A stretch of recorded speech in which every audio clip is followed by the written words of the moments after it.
네, 아직 안 돼 있습니까? 저희가 바로 배포를 해드리도록 하겠습니다.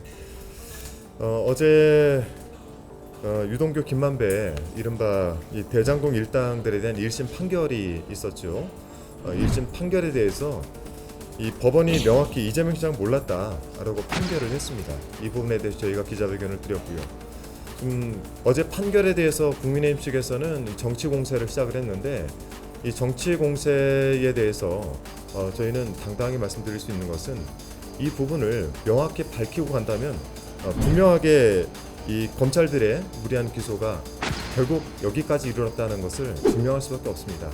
그래서 이 부분에 대한 오늘 기자회견들 여러분께 드렸고 관련해서 혹시 궁금하신 사항이 있으면 질문 주시면 답변드리겠습니다. YTN 홍보의견입니다. 앞서 기자회견에서 법원이 유착관계는 인정하지 않았다 대통령과의 말씀하셨는데 네. 성남시 수뇌부가 주요 결정했다라는 표현은 들어가 있어서 이게 여지는 않는 건 아닌지 이 부분은 어떻게 보시나요? 그러니까 성남시의 수뇌부가 결정한 것은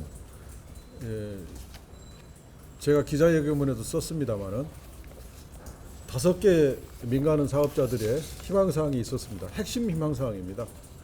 이것을 이제 그들은 주민들을 앞세워가지고 마치 주민들의 희망사항인 것처럼 요구를 했어요.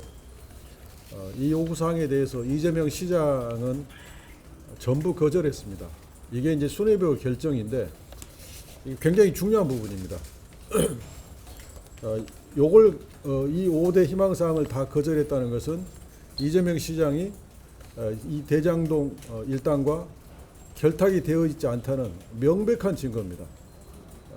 지금 이재명 대통령님, 그 당시 민주당 대표, 정진상 실장 재판에서 유동규가 이 5개 자기들의 요구사항을 이재명 시장이 거절했다는 것을 인정을 했고, 그때 변호인들이 이걸 거절한 것이 인정된 이상 이재명 성남시장이 민간 사업자고 유착되지 않았다는 것은 이제 명백해졌다라고 주장을 했음에도 불구하고 검사들이 거기에 대해서 단 한마디도, 정말 단 한마디도 반박을 못했습니다. 그래서 변호인들이 다시 지금 이 주장은 무죄와 연결되는 매우 중요한 핵심 주장인데, 변호인들의 주장인데 검사들이 이 주장에 대해서 단 한마디도 반박을 못했습니다. 재판장님 이 사실을 기억해 주시고 이걸 공판조서에 남겨주십시오 라고까지 했음에도 불구하고 검사들은 거기에 대해서 단 한마디도 반박을 못했습니다. 첫 번째 요구사항이 대장동 전체 부지의 80%를 대장동 일당이 부산저축은행 등 여러 저축은행에서 자금을 빌려서 계약금만 지급하고 다 매입을 했습니다. 그게 한 80% 땅인데, 그렇게 80% 땅 주인이니까 우리가 민간 개발하도록 허가해 달라고 요구했습니다. 그런데 이재명 시장은 그걸 거절하고 공영 개발을 추진했습니다. 두 번째, 일공단 공원화 사업과 대장동 택지 개발 사업을 결합하지 말고 분리해 달라고 요구했습니다. 그런데 이재명 시장은 그걸 결합 개발로 추진했고 결국 대장동 택지 개발 사업에서 난 수익금을 가지고 일공단 공원화 사업을 완성해서 지금 성남에는 아주 멋진 근린공원이 조성되어 있습니다. 세 번째, 이 대장동 일당은 사업 방식을 수용이 아니라 환지 방식으로 해달라고 요구했습니다. 특히 대장동 일당은 유동규를 통해서 환지 방식을 해달라고 끈질기게 요구했습니다. 그럼에도 불구하고 이재명 시장은 수용 방식으로 추진했고 끝까지 수용 방식으로 됐습니다. 네 번째, 민간 사업자들이 자신들이 만든 구획계를 채택해달라고 했습니다. 자기들이 산 땅 위에다가 아파트를 지어달라는 얘기입니다.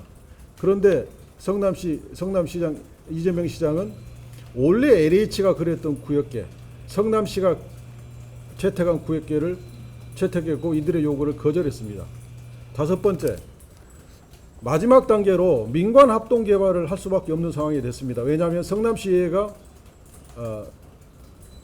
성남시가 요구하는 약 4,600억 원의 자금을 주지 않으니까 어쩔 수 없이 민간 합동 개발을 하게 됐는데, 민간 사업자들이 그 민관 합동에서 민을 자기들로 지정해 달라고 요구했습니다. 그럼에도 불구하고 이재명 시장은 안 된다, 공개 경정 입찰로 그 민을 지정하라고 성남도시개발공사에 지시했습니다. 그런데 그 업무를 맡은 성남도시개발공사의 계획본부장 유동규가 매수됨으로써 이 사단이 벌어진 겁니다. 그래서 이 5개 요구사항을 이재명 시장이 거절했다는 것은 이재명 시장은 이들과 무관하다는 것을 입증해주고 있습니다. 그래서 방금 기자회견에서 나왔듯이 정영학 녹취록에도 유동규가 나무밭의 뇌물을 요구할 때 이건 2층은 시장실이 있는 곳이기 때문에 시장을 의미하거든요. 시장실 2층도 알아서는 안 되고 너 말고는 네 부인도 알아서는 안 된다 이렇게 말을 했던 겁니다. 그래서 정량한 녹취를 다 보면 거기에는 이재명 시장, 정진상 그 당시 비서관, 정진상 비서 그리고 김영 시의원이 등장하지 않습니다. 그래서 수뇌부 결정이라고 하는 것은 이런 사업 구조와 같은 큰 결정을 의미한다고 저는 생각하고 있습니다. 네.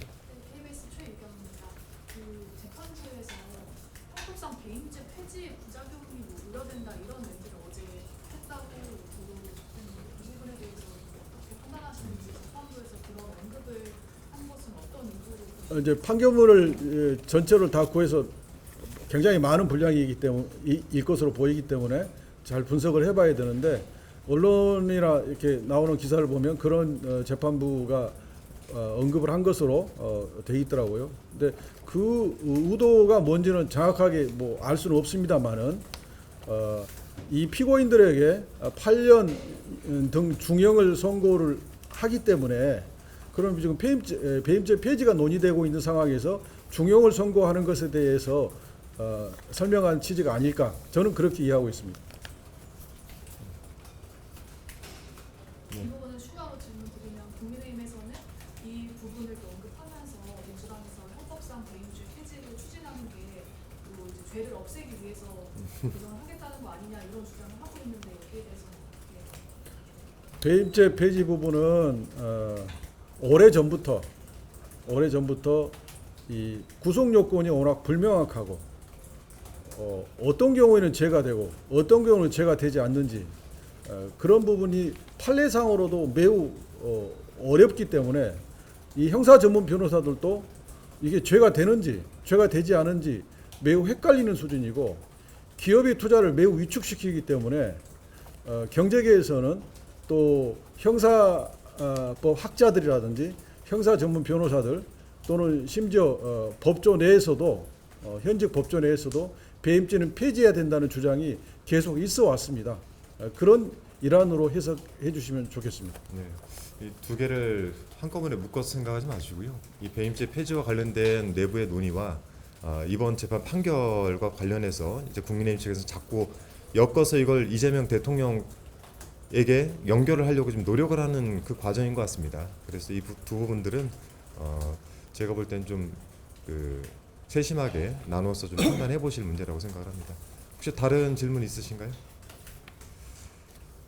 네, 이 전체 판결문을 저희가 좀 더 입수를 해서 더 이제 정확한 분석을 해봐야 되는데 지금 현재 이제 국민의힘이 정치 공세를 시작했기 때문에 이에 대해서 우리 기자분들께서는 좀 내용들을 좀 그래도 팩트 위주에 정확하게 좀 이해를 하셔야 될 것 같아서 긴급한 기자회견을 열게 됐습니다. 알로 하나만 더 덧붙이면요. 이 재판은 이재명 대통령 측 변호인이나 정진상 전 민주당 정무조정실장의 변호인들이 참여하지 않은 재판입니다.